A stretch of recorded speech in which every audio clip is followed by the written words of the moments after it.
Good morning students. पिछले video में आप लोग को फ्रैक्शन के बारे में यानी कि लेसन 7 स्टार्ट किए थे।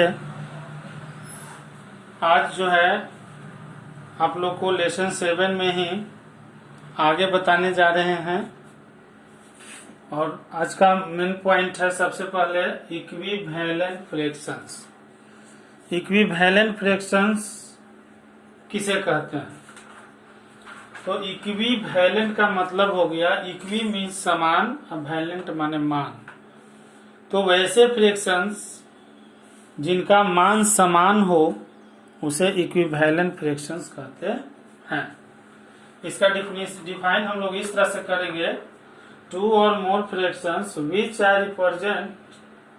विच represent the same part of an object are called equivalent fraction. दो या दो से अधिक ऐसे फ्रैक्शंस जो किसी ऑब्जेक्ट के सेम पार्ट को दिखाते हों उन्हें इक्विवेलेंट फ्रैक्शन कहते हैं।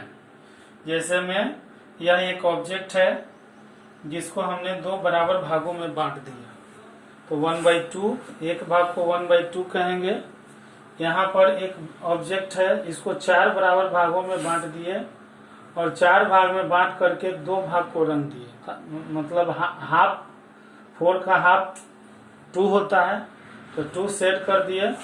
इसका मतलब हुआ कि ये भी आधा ही रंगा हुआ है और ये भी आधा हाफ ही रंगा हुआ है, दोनों हाफ रंगा हुआ, मतलब कि here 1/2 and 2/4 are equivalent fractions. यहाँ पर 1/2 और 2/4 दोनों के दोनों इक्विवेलेंट फ्रैक्शंस हैं। तो इस तरह से अब इक्विवेलेंट फ्रैक्शन निकालने के लिए हम लोग क्या करते हैं ये देखना है। नोट में आप लोग लिखेंगे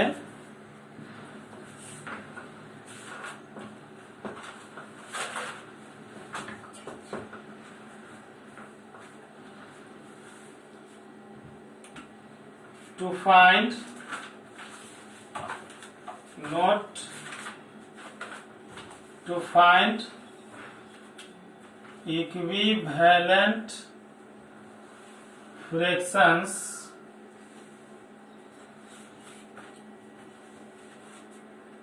we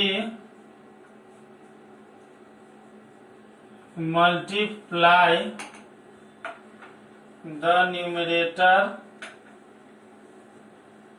and the denominator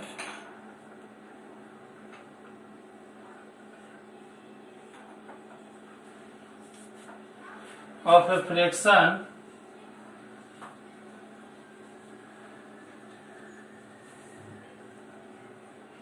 by the same number। पहला पॉइंट,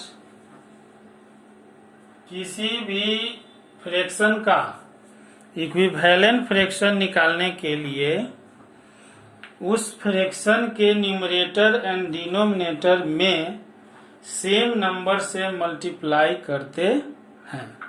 जैसे एग्जांपल में मान लिया जाए कि हमको 2/3 का इक्विवेलेंट फ्रैक्शन निकालना है, तो 2/3 का इक्विवेलेंट फ्रैक्शन कैसे निकलेगा?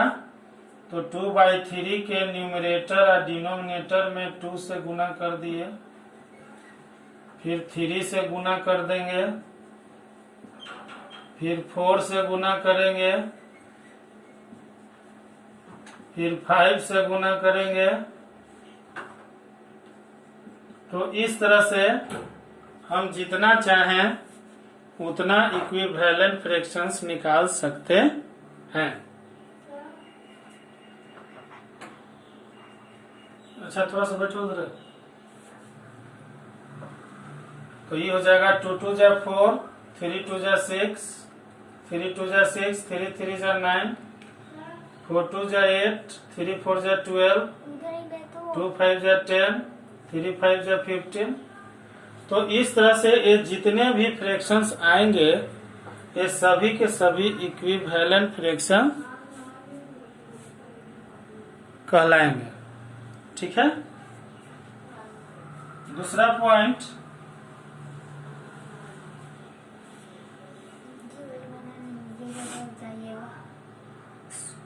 पॉइंट नंबर 2 इसका है, to find equivalent fractions we divide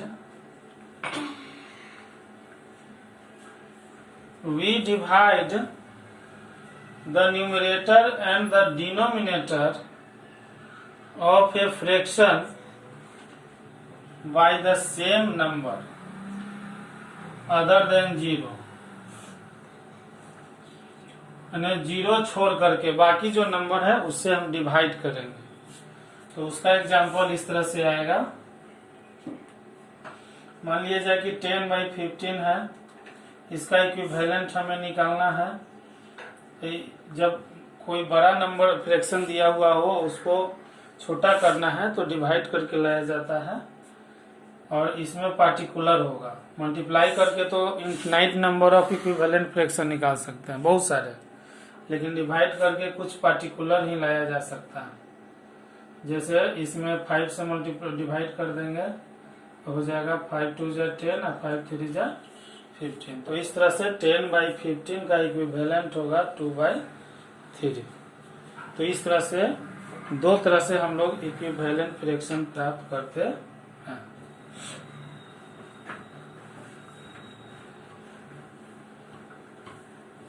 उसके बाद अगर आपको चेक करने के लिए आ जाए how to find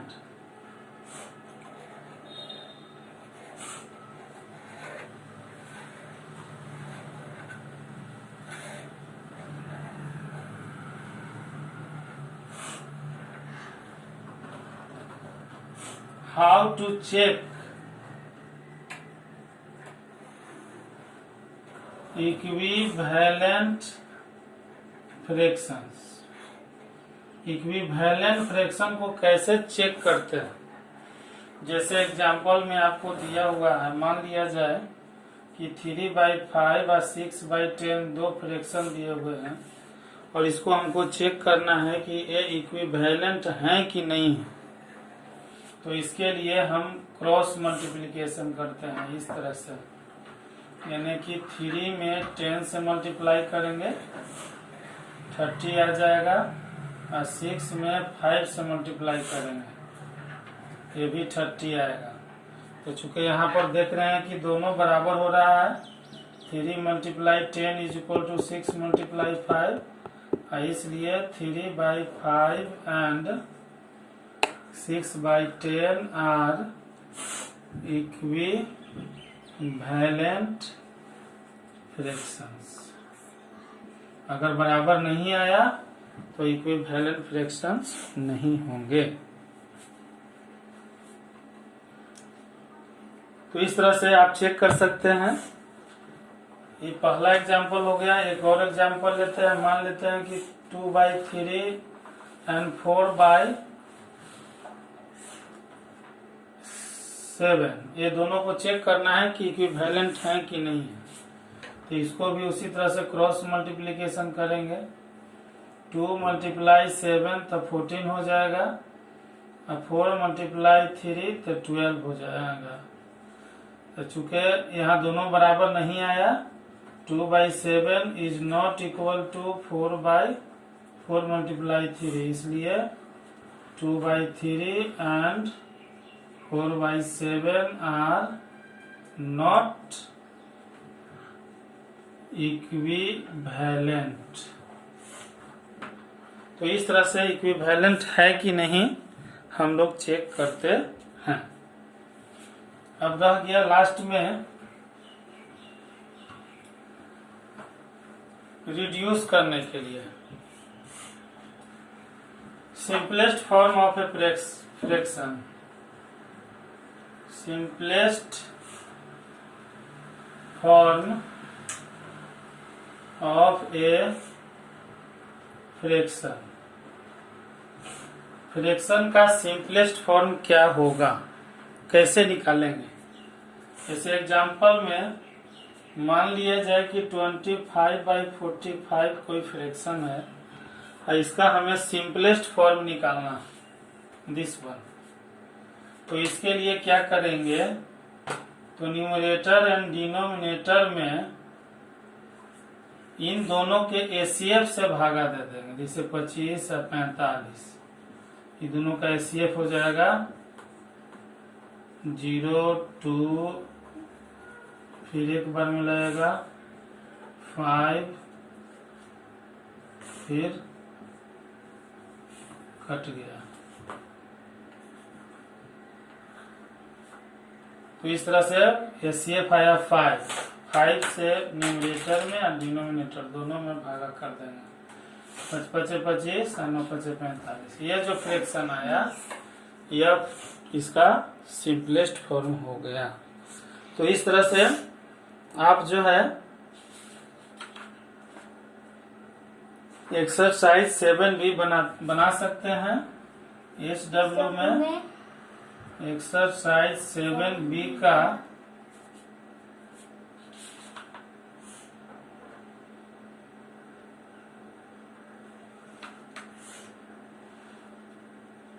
one two 9, 1 से 9 तक बनाएंगे। 1 से 9 तक। जो नहीं आएगा अगले वीडियो में हम उसको बना दें।